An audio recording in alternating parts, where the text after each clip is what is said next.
दोस्तों, क्या शाहरुख खान के बेटे आर्यन खान की नई वेब सीरीज ने फिर से पुराना जख्म हरा कर दिया है? क्या the beds of Bollywood series में वाकई एनसीबी के पूर्व अधिकारी समीर वानखेड़े को लेकर तंज कसा गया है? और आखिर क्यों वानखेड़े ने रेड चिली और नेटफ्लिक्स के साथ आर्यन खान की इस सीरीज के खिलाफ हाई कोर्ट का दरवाजा खटखटा दिया है? आज हम इसी विवाद की पूरी हकीकत आपको इस वीडियो में बनाएंगे, तो आप बने रहिए हमारे साथ वीडियो के अंत तक। नमस्कार दोस्तों, मैं हूं अनूप श्रीवास्तव और आप देख रहे हैं यूपी न्यूज 9। दोस्तों, इस वीडियो में हम बात करेंगे बॉलीवुड की। जी हां, बॉलीवुड और कानून का रिश्ता अक्सर सुर्खियों में रहता है, लेकिन इस बार चर्चा में है एक web series the beds of Bollywood. जी हां, ये सीरीज रिलीज होते ही विवादों में घिर गई है। वजह है एनसीबी यानी नारकोटिक्स कंट्रोल ब्यूरो के पूर्व जोनल निदेशक समीर वानखेड़े और उनका आरोप, जिसको लेकर वो हाई कोर्ट गए हैं। उनका कहना है कि सीरीज में उन्हें बदनाम करने की साजिश की गई है। आइए इसकी पृष्ठभूमि के बारे में जानते हैं कि वानखेड़े बनाम आर्यन खान की फैमिली सबसे पहले कहां इनका टकराव हुआ और कहां इनकी टसन की शुरुआत हुई।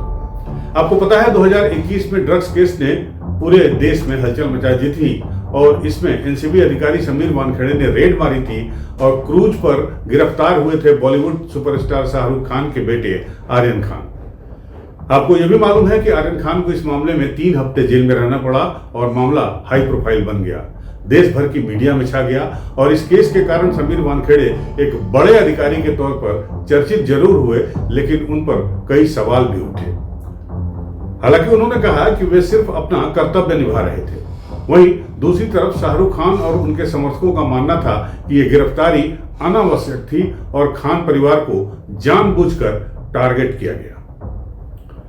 अब ठीक 4 साल बाद फिर वही नाम सुर्खियों में है, आर्यन खान और समीर वानखेड़े।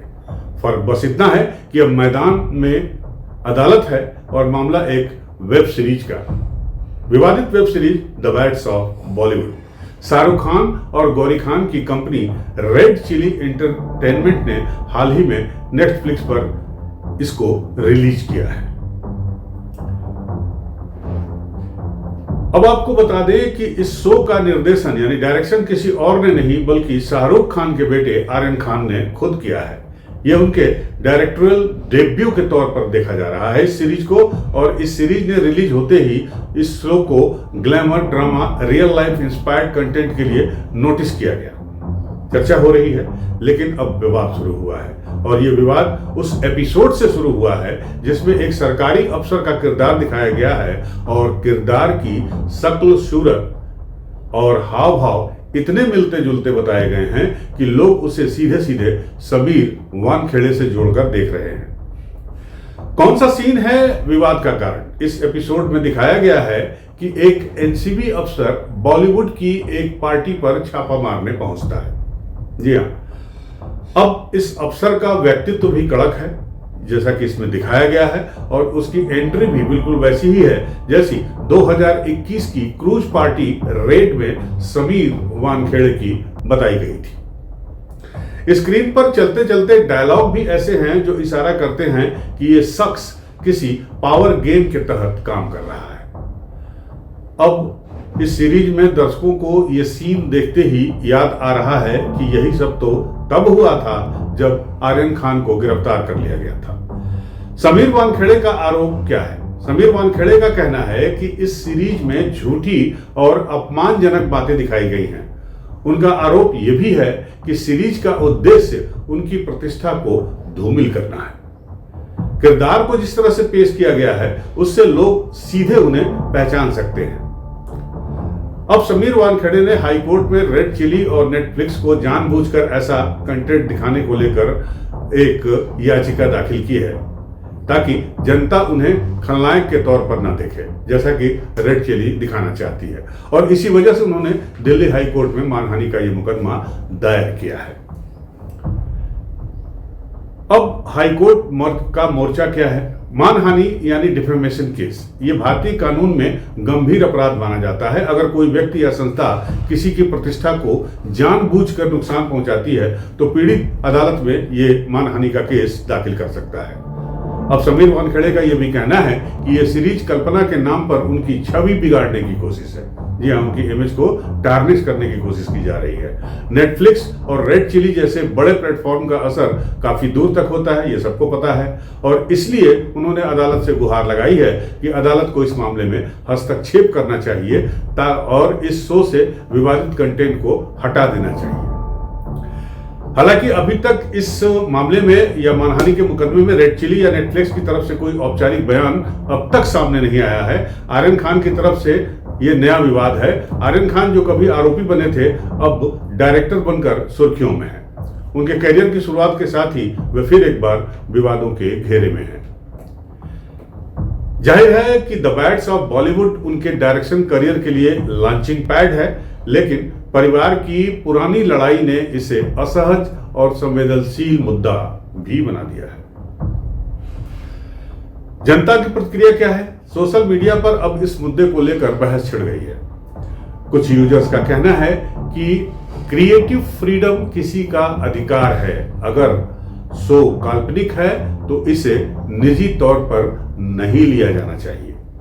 लेकिन दूसरी तरफ यह भी राय है कि अगर किसी अफसर की या किसी अधिकारी की छवि को जानबूझकर जोड़ा गया है, दिखाया गया है, तो यह भी न्याय संगत नहीं है, यानी जस्टिफाइड नहीं है।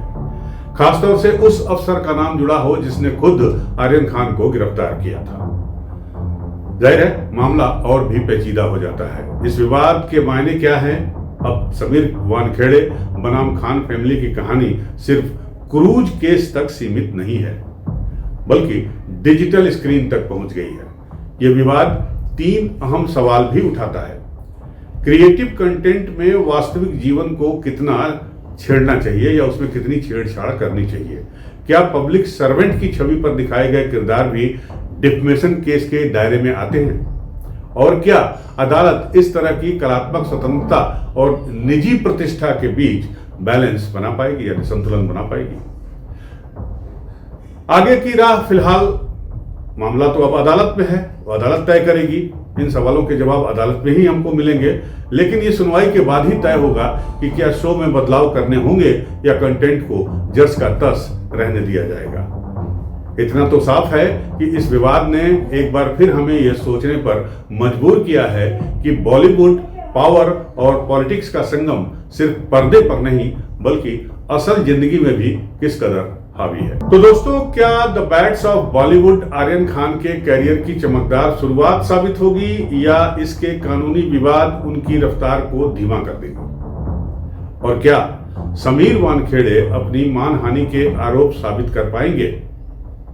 बड़ा सवाल है। अब इसका जवाब आने वाले दिनों में अदालत की सुनवाई से ही मिलेगा, हमें भी और आपको भी।